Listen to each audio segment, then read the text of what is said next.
Today, I am talking to my friend Adam Schaeuble. Hi, Adam. Welcome to the Global Phenomenon Podcast. Ina, I have to compliment you. You crushed my last name. There's a lot of vowels in there, and you really nailed it. So we're off to a great start. I'm very excited about this. I am known for doing my research, but I knew how to pronounce your name because you did a great job at training me the very first time that we met. So I never forgot it. Very easy. You guys, everybody listening, don't even look at what his name looks like. Just imagine Schaeuble, and however you would spell that, that's how you're going to imagine his name. Pro tip. Okay. Adam, please tell everybody who you help right now and what you help them with. Yes, I help frustrated podcasters learn how to leverage their podcast to grow their brand, grow their show, to get rid of the crickets and start making some dang money as a service provider, even if you got a small audience. That's who I focus on. I love it. I love the small audience part right there. Okay, Adam, can you please just take me back to tell everybody where you were born, where you were raised? Like, what was little Adam like? Little Adam was born in 1980 in Bloomington, Indiana. And I've always been an entrepreneur, which is always kind of cool. Like I was very entrepreneurial to the point where I would organize handmade like thank you cards and holiday cards. I'd get my little distribution channel of other 6-year-olds and 6 to 8-year-olds, really the neighborhood kids, and we'd handcraft cards. I was in charge of the money, of course. I would send them out. There were certain houses we liked to hit, other houses we'd avoid, and we'd go with these handmade cards and sell them for like $1. And I would, give everybody their cut. And we had pretty good hustle going on as 6-year-olds. Okay, no, hold on. Where were your parents here? They were around. They always encouraged me to be creative and entrepreneurial. And they made sure that I like paid everybody and everything too. It wasn't like Adam keeps all the money and no one else gets anything. But yeah, like we had walkie-talkie system going on. Like, did you hit the Holden's house yet? And, all this different, it was very strategic. And that's just kind of how I've always been. And it's kind of weird thinking back, but it's just kind of at the essence of who I am.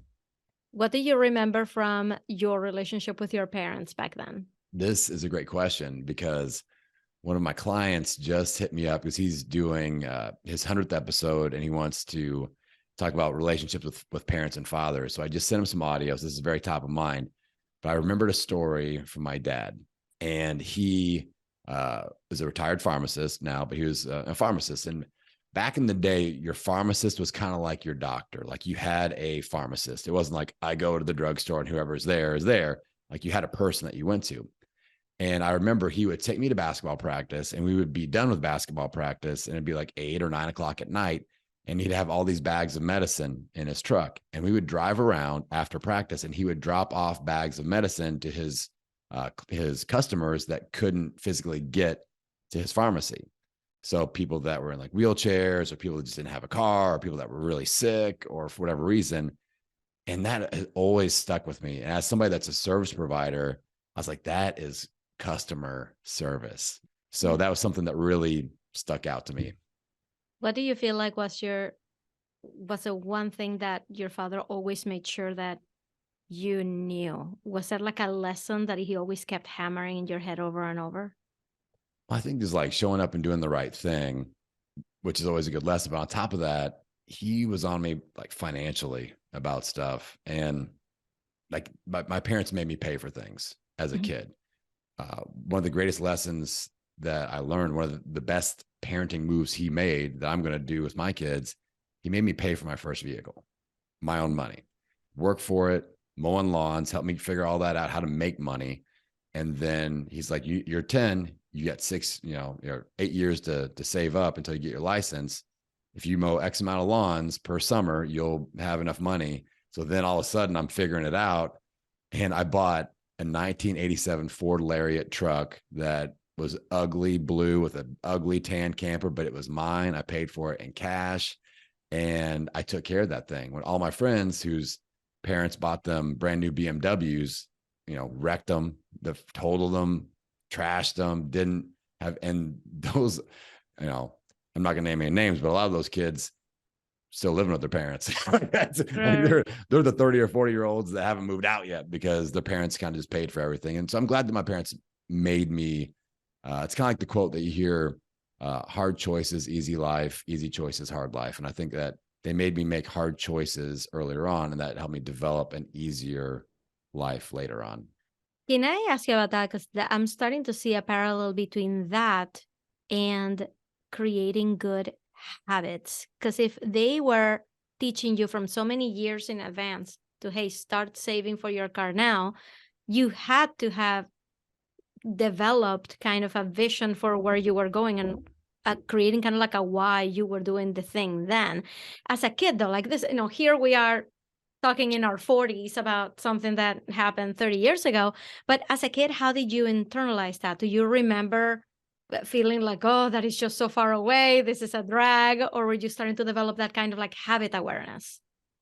Well, I think it really helped me to have that goal that my dad, who I trusted, helped me set for me. And then because I see it like my kids now, like they're saving money. We're doing the same thing. And we meet each month and I go over like how much money they have and what, but I always have to be like, what is the next thing you're saving for? Because if it's just saving money, they don't care. And they have no, like, they're not out there buying groceries for themselves or anything like that. So they have no concept of what money really is, but they both bought their own iPads. And they take care of them. Like you see all these kids that crack their screens and all this stuff. So they know they got to pay for it if they crack it. So it's just a different deal. So I think having that set goal always to work for financially, and it just motivated me. My dad saw me as a goal-driven kid with sports, where he's like, hey, if you want to dunk a basketball one day, you need to exercise and get your legs stronger and practice. And he would like look up things to do and I would do them. And he had a proven track record of helping me achieve these little micro goals. So why wouldn't I trust him when it's like, hey, it's time to save up for your car. Here's how much you need to save. All right, let's do it. But I think that was the key for me. It Wow. wasn't just saving money for saving money's purpose. Like he wasn't like, and if you invest in your IRA, you'll be a millionaire by 65. Like I wouldn't care at that point. That's way too far in advance. But a big thing like a car, that's pretty cool to a 10-year-old kid. Like that's the first sense of freedom. I need you to fast forward a little bit for me, because as in my research of researching your story, you actually went on to become a pretty successful transformation coach and personal trainer before the podcasting world came around. And the way that your story began with that was you explaining that you were just out of college, weighing 327 pounds, and we're going to go through like your actual transformation from that point. But before we do that, I want to know how a kid who is developing discipline, who is developing all these skills, who is sporty, who's like out there, like, taking the world by storm. How did you wind up in that situation where you decided, like, you know what, like I need to make changes in my life? Not to make any like mention about, your weight necessarily, but like it seemed like if that's the beginning of a transformation story, it seems like, it's probably not exactly where you want it to be. So how did you go from what we're talking about now to that point? Yeah. So sporty kid, varsity athlete, all conference basketball player, senior year. I graduated high school. I was right around 200 pounds, athletic, 6'3", whatever.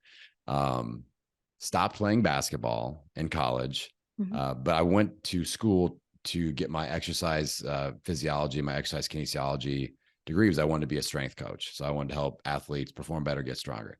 I started competing in strength sports that you see on TV, like where they're throwing the trees and doing the heavy lifting. And, I did Highland Games, powerlifting, a little bit of strongman.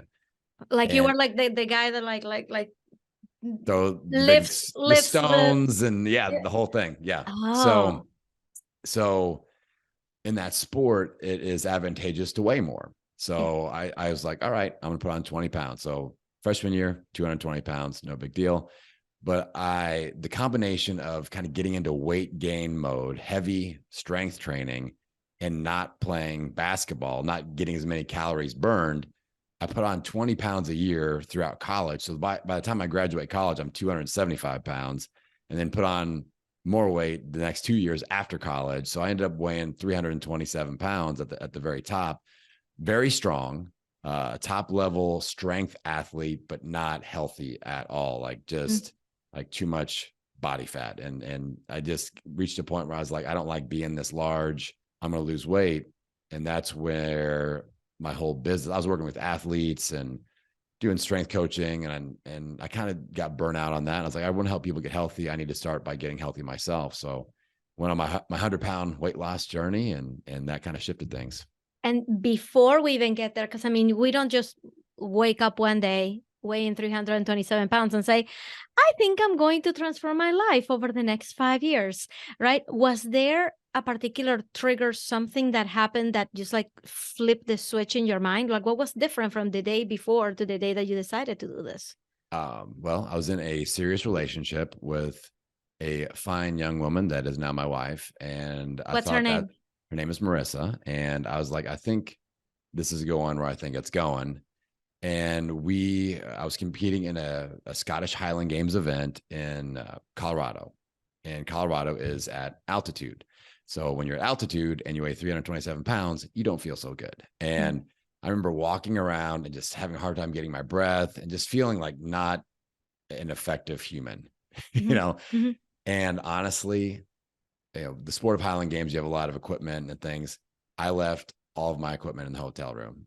I just like burned the ships and said, I'm done with this sport. It's time to get healthy. I'm turning the chapter in my life.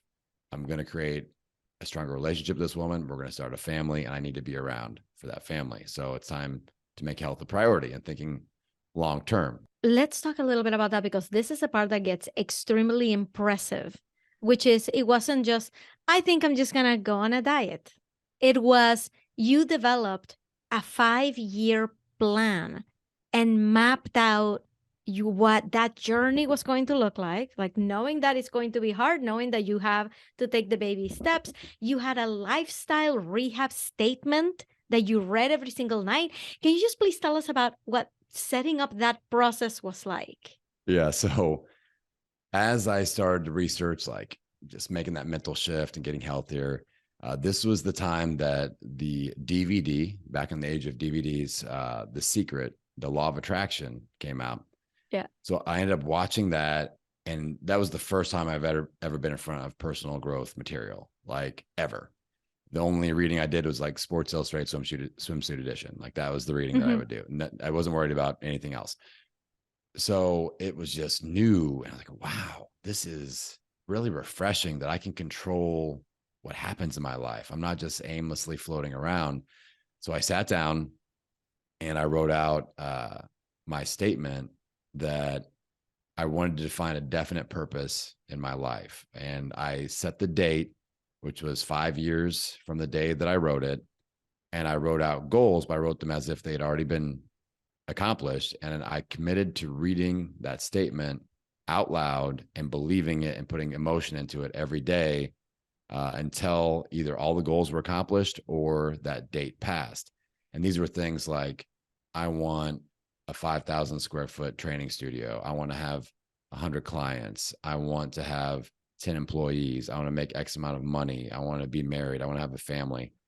And over that 5 years, from going from the 327-pound just crap magnet of a person, like not a lot of good stuff going on. Mm-hmm. 5 years and 7 days later, I checked off the last thing on that list. I was 7 days late on opening up my studio, which was actually 8,000 square feet instead of 5,000 square feet. And I had 100 people there waiting for me at 6 a.m. And I had 30 employees, almost 500 clients, making way more money, married, kid, like the whole thing. Everything happened. And I don't believe it happened because I sat there on my butt wishing it to happen. I think sitting there doing my affirmations every day focused me in so that I put in action every single day to make all that stuff happen. So pretty crazy.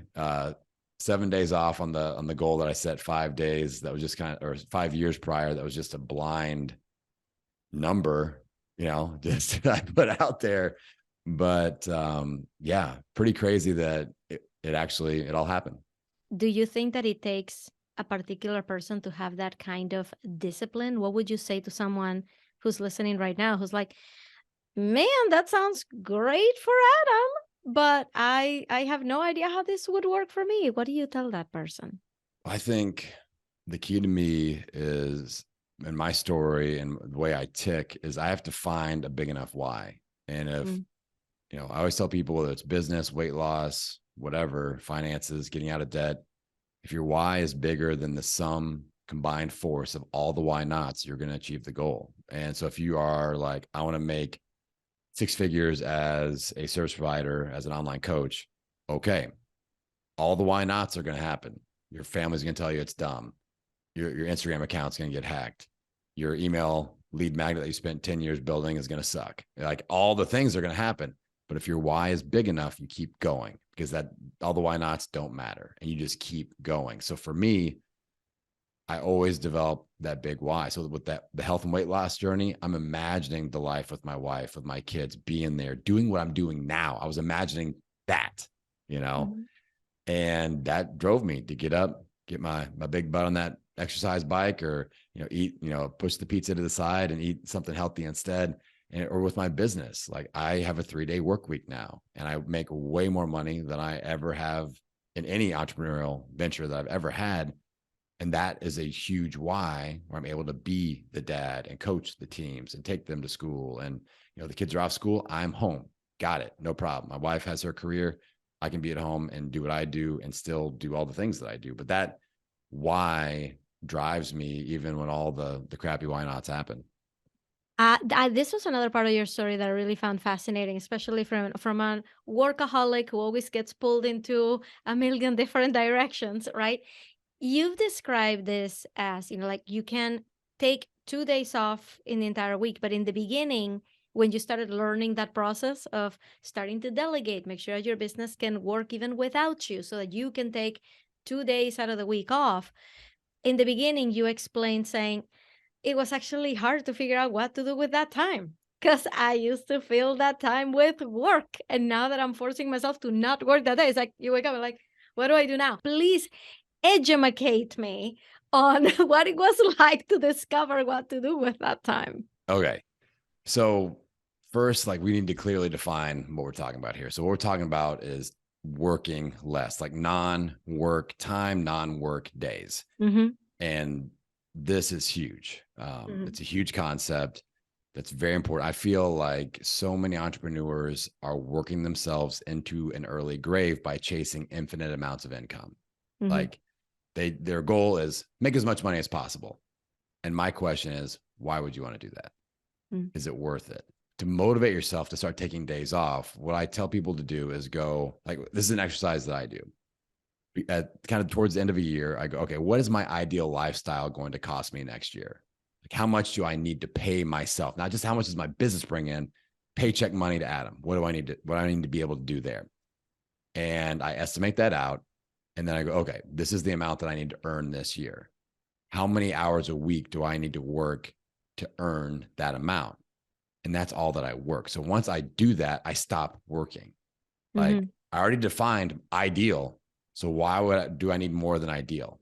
So that's how I slowly faded from an 8-day work week to, 6, 5, 4, now a 3-day work week. Because I'm like, okay, like earlier or late last year, I was like, I actually don't need to work on Mondays because I'm not doing that much anymore. And I can just move those 3 tasks over to Tuesday.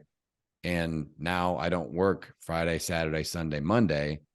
And it's super awesome. Now, once we start taking days off, my top recommendation is to take a day off work in the middle of the normal work week, when everybody else is, like, spouses are gone, kids are at school, because then it forces you to get real. Like, you can't distract yourself with all the busy things. There's a lot of parents, the weekend is you need a break from the weekend. Like, you got sports and activities and you're running them everywhere.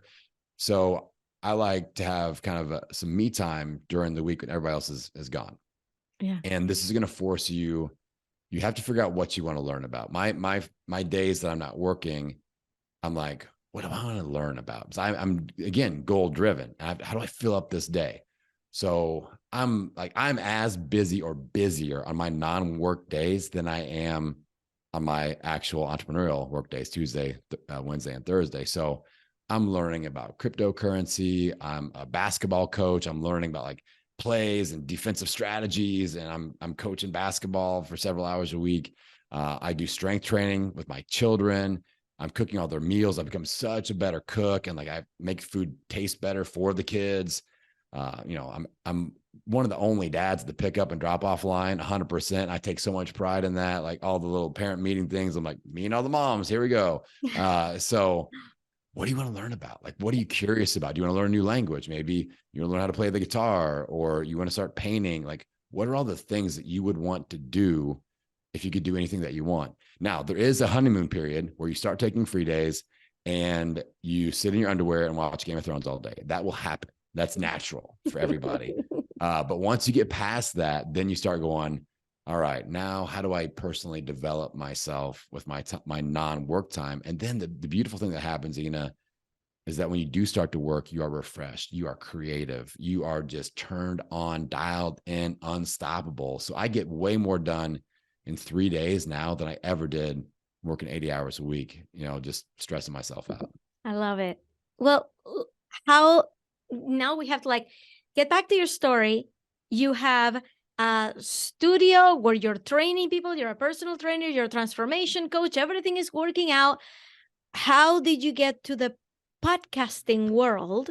That was a part of your identity. What was that? Tell me what happened in that shift.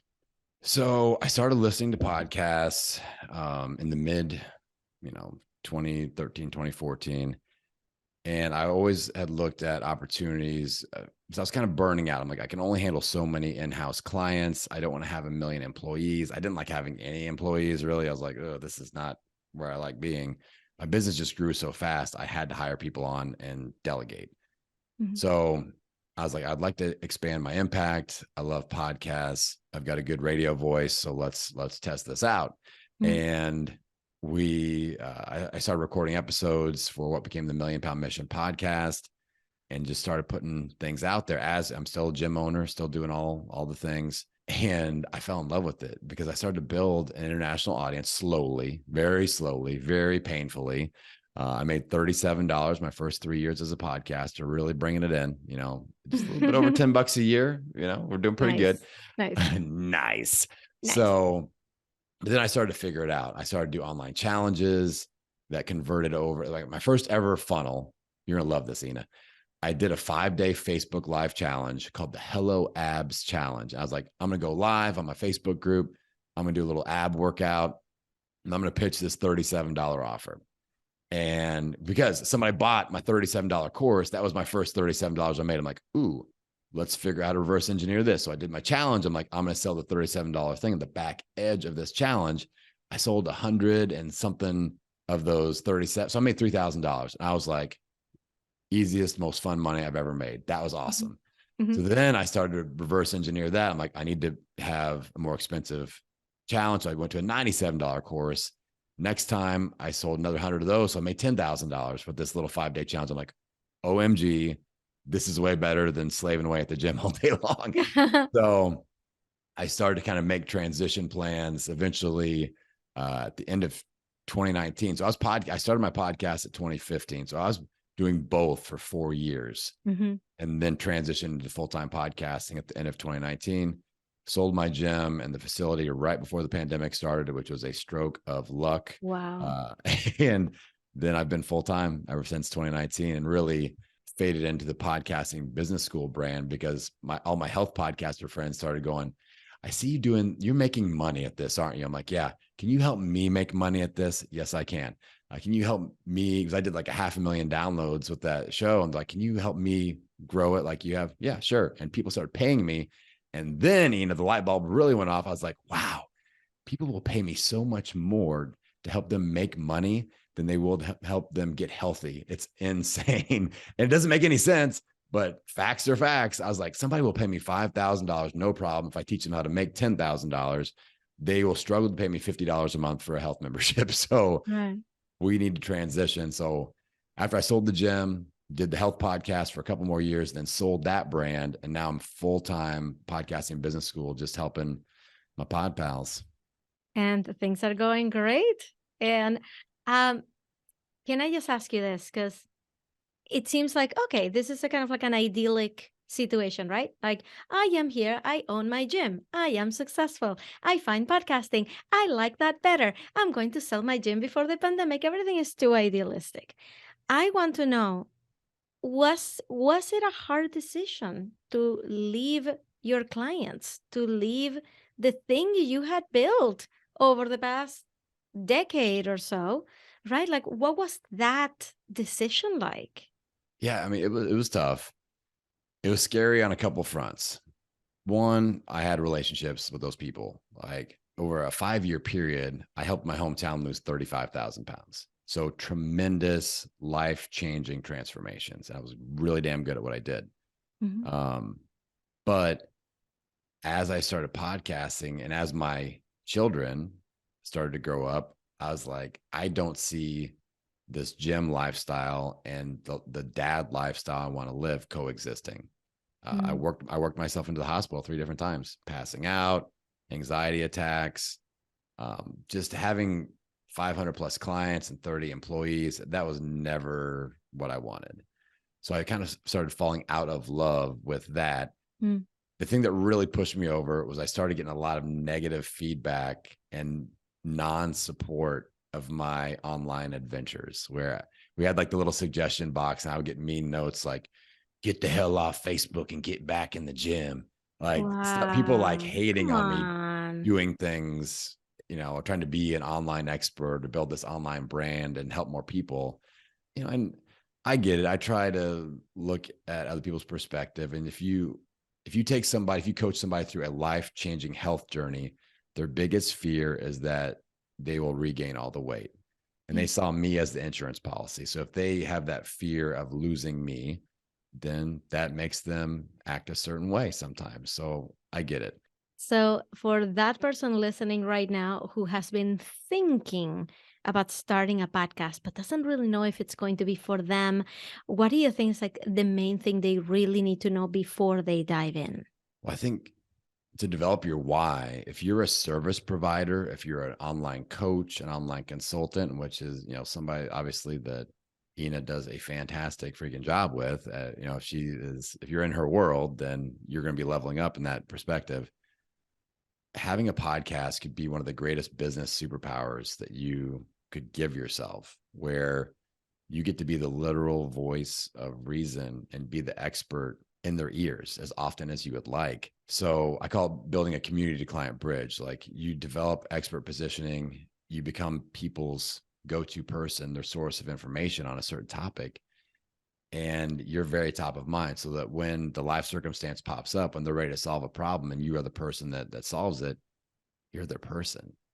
And it doesn't take a giant audience, but that's the beautiful thing. I've got people that are doing 100 downloads an episode, 500 downloads an episode, not millions or tens of thousands that you hear all these podcasters brag about. And a lot of times they're lying about, but I've got people that are bringing in $10,000 a month in business from their show, and they're in the 100, 200 downloads an episode. So that is the first piece of it, to develop the why. But you also have to realize this may be one of the hardest things you've ever done, Mhm. because if you're starting from 0 subscribers, 0 Instagram followers, 0 email list, you're going to have to put in reps and you're going to have to build this brand out, and it's going to be piece by piece. You're not going to go viral. You're not going to be Joe Rogan. You're not going to be overnight famous for the most part, but you can build something real. It took me 3 years to make $37. It took me 5 years to transition and go full time. Mhm. And that was really hard. But I saw what was possible. And the good news is that the life and the lifestyle and the income and the impact I'm experiencing now is even better than what I had imagined when I first started. Yeah. So it's worth the effort. What do you think is the biggest misconception that people have of you as a successful businessman? Sometimes when people first meet me, they will put me into that like bro markety guy thing, just because I got a lot of energy. Mhm. But if they hang out in my world, I start to kind of convert them over to like, this guy's less bro and more like my brother, like my friend, like person that I relate to. I try to be very real, very, just authentic and direct. And I am who I am. And I'm like, how can I be a bro marketing person when 80% of my clients and listeners are freaking awesome rock star females? So Yeah. that doesn't coexist. All right.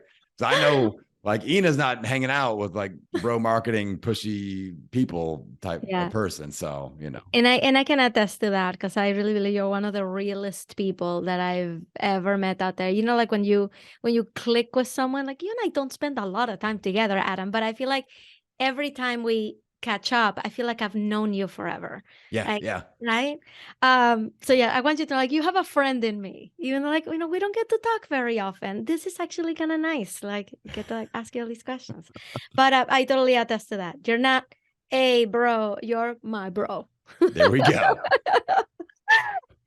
Finally, if everybody who's listening had to do what you're about to tell them to do, and they have to do it in the next 24 hours, what would that thing be? I'm gonna flip this just a little bit.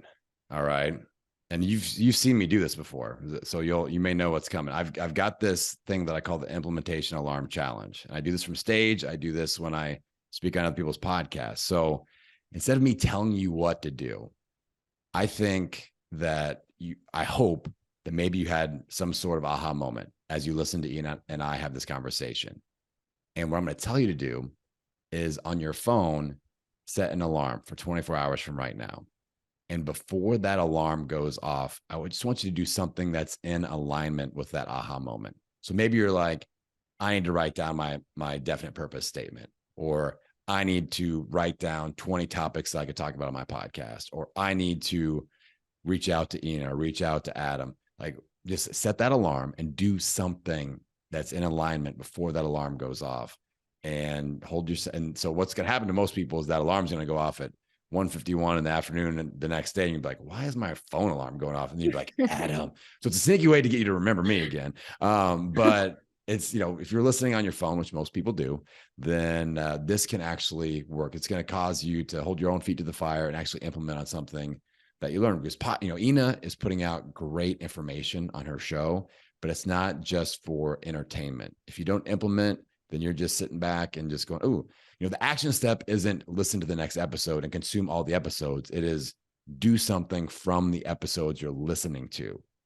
And that's how you should be consuming and then implementing. If you can develop that kind of relationship with this podcast and other podcasts that you listen to, you're going to accomplish a lot more in life. So set that implementation alarm, do something in alignment with what your aha moment was from this episode. I love that. I think I'm going to do it. So Adam, this has been such a pleasure. Thank you so much for being so generous with your time and with your stories. Can you please tell everybody where to go and follow you and where to find you? Yes. Well, first off, I appreciate you. You know, I just cherish you as a person, how you show up. You are, I would say, your top two on my Instagram, like must check what she's saying every single day. And the Aww. other one is a British bulldog named Pablo that I look at. He's got these little buttons that he stomps on when he wants food. It's totally cute. So you and Pablo are vying for my top two Instagram, but I love how you show up. So I for am everybody listening in, just know that you're in the right place. All right. Thank So you. that being said, if you come and hang out in my world, Instagram is my only social media platform. That's all that I focus on. I had somebody complain to me. They sent me a LinkedIn request 3 months ago. Like I deleted the app. I don't even go on LinkedIn because I only work 3 days a week. I got to have one social media platform. Instagram at Podcasting Business School. DM me. You'll get the real me. I don't have any bots. The only AI I use is Adam Intelligence, that's a limited amount. And you know, I answer all my own DMs. I'll voice DM you back.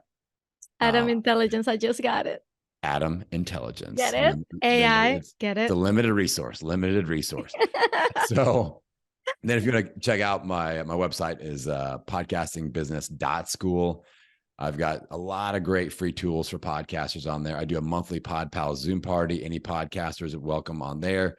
I do podcast audit episodes every Friday. You can come on. I'll audit your podcast for monetization, growth, audience engagement opportunities.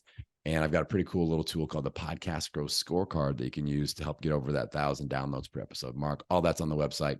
Go get it. Come over to my house and play. Let's go. Love it. And all those links are going to be right there in the show notes. So Adam, thank you so much. And we'll see you online. Much appreciated.